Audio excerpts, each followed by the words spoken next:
दिल्ली के मुख्यमंत्री अरविंद केजरीवाल ने तीसरी बार भी 3 जनवरी को प्रवर्तन निदेशालय के सामने पेश होने से इनकार कर दिया। आपको बता दें, इसके पहली बार चुनावी व्यस्तता होने और दूसरी बार विपश्यना के पूर्व निर्धारित कार्यक्रम होने के आधार पर उन्होंने एजेंसी के सामने पेश होने से इनकार कर दिया था।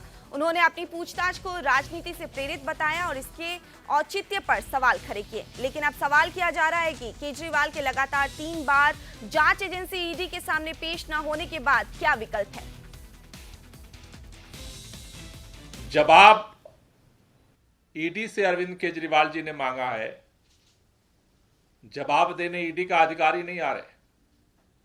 सुबह से ही भारतीय जनता पार्टी के नेता जवाब देने आ रहे। क्यों? क्या ईडी ही बीजेपी है, बीजेपी ही ईडी है? ईडी की ही बीजेपी है, बीजेपी की ही ईडी है?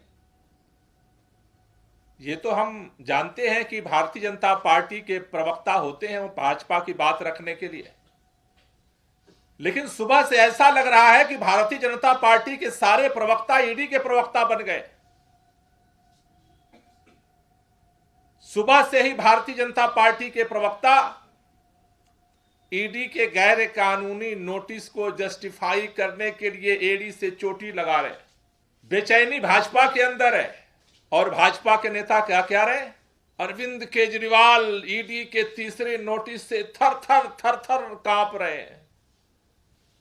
इतना अरविंद केजरीवाल जी कांप रहे हैं कि भाजपा के सारे नेता बेचैन होकर के घूम रहे हैं। सुबह से भारतीय जनता पार्टी के पास, भारतीय के नेताओं के पास अब कोई काम नहीं बचा है।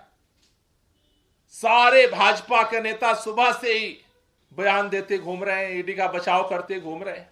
इसलिए सबके मन में प्रश्न उठ रहा है कि ये जो बार बार नोटिस जो आ रहा है वो ईडी का नोटिस नहीं है, वो भारतीय जनता पार्टी का नोटिस है।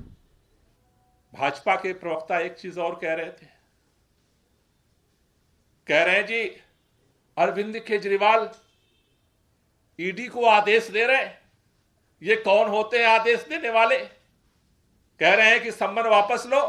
ईडी का अगर सम्मन होता तो वापस करने की जरूरत नहीं पड़ती।